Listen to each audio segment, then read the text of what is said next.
السلام عليكم ورحمة الله وبركاته. وعليكم السلام. الحمد لله الذي نزل القرآن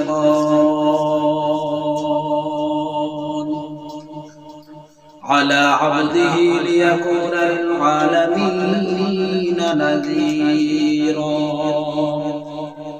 وأشهد أن لا إله إلا الله وحده لا شريك له ونشهد أن سيدنا ومولانا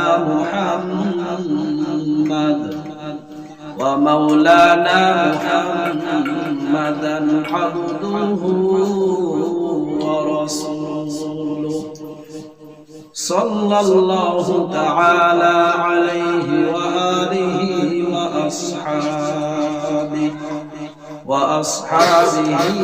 وبارك وسلم تسليما كثيرا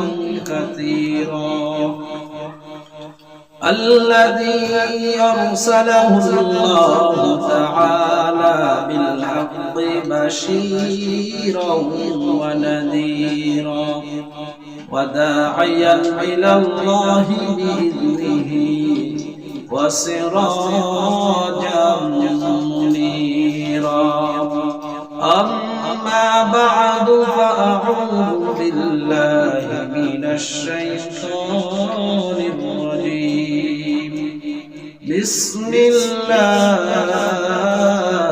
الرحمن الرحيم ويل للمطففين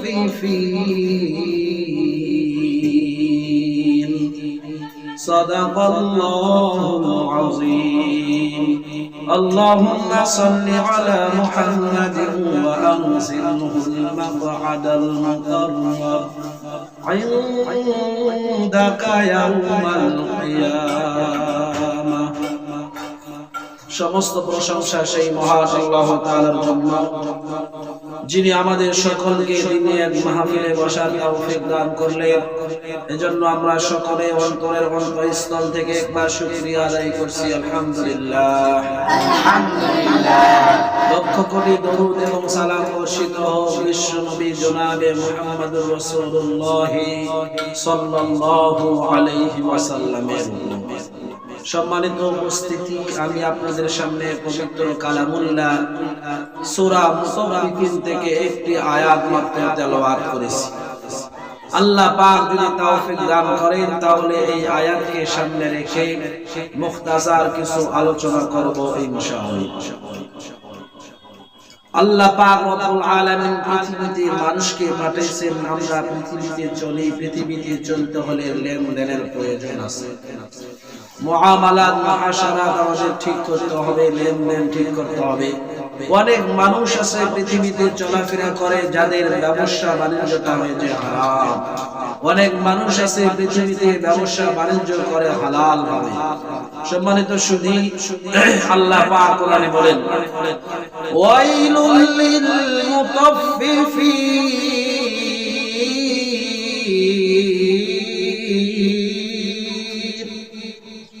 ধ্বংস ওই সমস্ত ব্যক্তি যারা ওজনে কম দেয়।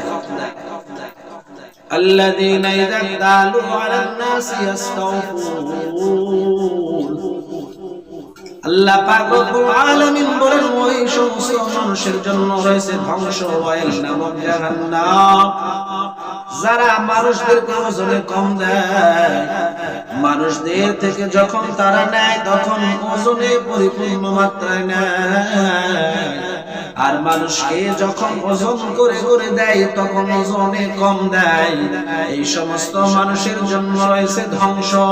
দুনিয়া জমিনে যত বাহাদুর করো মুমিন, একদিন যখন পৃথিবী ছেড়ে চলে যাবে তখন তোমার কঠিন অবস্থা হয়ে যাবে।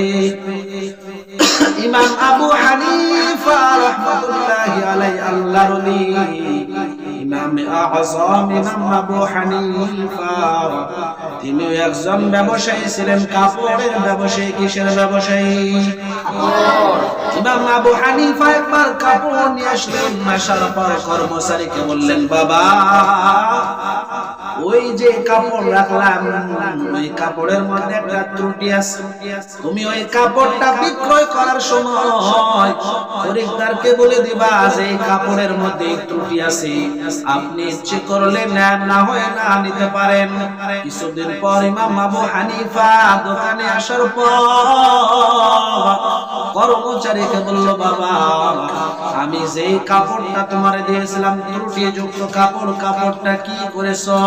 কর্মচারী বলে, হুজুর ওই কাপড়টা বিক্রয় করে দিয়েছি। ইমাম আবু হানিফা বলে, বাবা কাপড়টা যে বিক্রয় করলা কাপড়ের ত্রুটি যে আছে বলেছোটা কি? বলে, হুজুর আমি বলতে ভুলে গিয়েছিলাম। ইমাম আবু হানিফা বলে, বাবা ভুল হয়ে গিয়েছে। ইমাম আবু হানিফা লোকটারে তালাশ করতে আরম্ভ করে দিল। অনেকদিন পর লোকটাকে খুঁজে পাওয়ার পর বলতেছে, বাবা আপনার কাছে আমার দোকান থেকে আপনি একটা কাপড় নিয়েছিলেন, ওই কাপড়ে একটা ত্রুটি ছিল, আপনারে আমার কর্মচারী বলতে ভুলে গিয়েছে। ওই কাপড়টা ইচ্ছে করলে আপনি নেন, আর যদি ইচ্ছে না হয় আপনি ফেরত দেন, আমি আপনাকে পরিপূর্ণ মূল্য ফেরত দিয়ে দেব। কর্মচারী ওই ইমাম আবু হানিফার কথা শুনে লোকটা বলে, ও হুজুর আমি কাপড়ও ফেরত দিব না, মূল্য ফেরত দিব না, আপনার কথায় মুগ্ধ হয়ে গেলাম, যাই কোনো সমস্যা না। এরা হলো আল্লাহওয়ালা মানুষ, কাপড় বিক্রি করে ত্রুটি থাকার পরও তারা খরিদ্দারকে খুঁজে খুঁজে বলে আমার কাপড়ে ত্রুটি। আজকালকার মানুষটা এরকম অবস্থা নয়। অথচ আমরা যদি ব্যবসায়ীরা যদি ভালো হতো তাহলে কি লাভ হতো? বিশ্বনবী বলেন, as-sadaqul amin ma'an nabiyyin was-siddiqin wash-shuhada।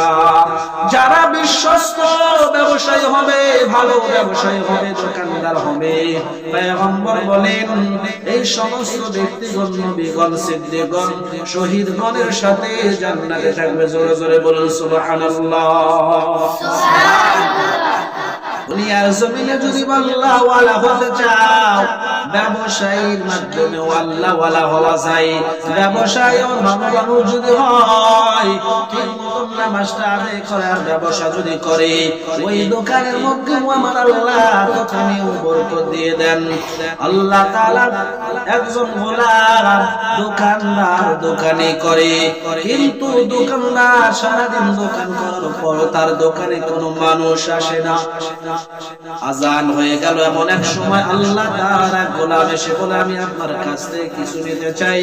আল্লাহর গোলাম বললেন, দোকানদার ওই যে একটা দোকান আছে, যা পাশে ছিল একজন ইহুদি খ্রিস্টানের দোকান, বলে ওখানে যায় নিয়ে নেন, কারণ আমার নামাজের সময় হয়ে গিয়েছে, নামাজ আদায় করতে হবে। ইহুদি খ্রিস্টান খুশি হয়ে গেছে, নামাজের সময় যদি প্রতিদিন দোকানে খরিদ্দার আসতো কতই লাভ হতো। এমন সময় বান্দা নামাজ পড়ে যখন দোকান খুলেছে, আল্লাহ পাক ফেরেশতাদের পাঠিয়েছে, ও ফেরেশতা যাও ওই দোকানের মধ্যে যতগুলো মাল আছে সব তোমরা ভালো উচিত মূল্য দিয়ে ক্রয় করে নাও। জোরে জোরে বলুন না সুবহানাল্লাহ। এই জন্য ব্যবসায়ীর মধ্যেও কিন্তু আল্লাহ ওয়ালা হওয়া যায়। ব্যবসায়ীরা যদি তারা ঠিক মতো সেরকম কোরআন হাদিস অনুযায়ী ব্যবসা করে, আর কোরআন হাদিসের তারা বিপরীত ব্যবসা বাণিজ্য করলে তাদের জন্য রয়েছে ওয়াইল নামক জাহান্নাম, তাদের জন্য ধ্বংস। কি জাহান্নাম? ওয়াইল নামক জাহান্নাম, তাদের জন্য রয়েছে ধ্বংস। এজন্য আমরা যতদিন থাকবো ব্যবসাটা সম্ভব হবে। আল্লাহ পাক আমাদের সকলকে হালাল ভাবে ব্যবসা করার তৌফিক দান করুন। সকলে বলে আল্লাহুম্মা আমিন। আল্লাহ ওয়া আখিরু দাওয়ানা আলহামদুলিল্লাহ।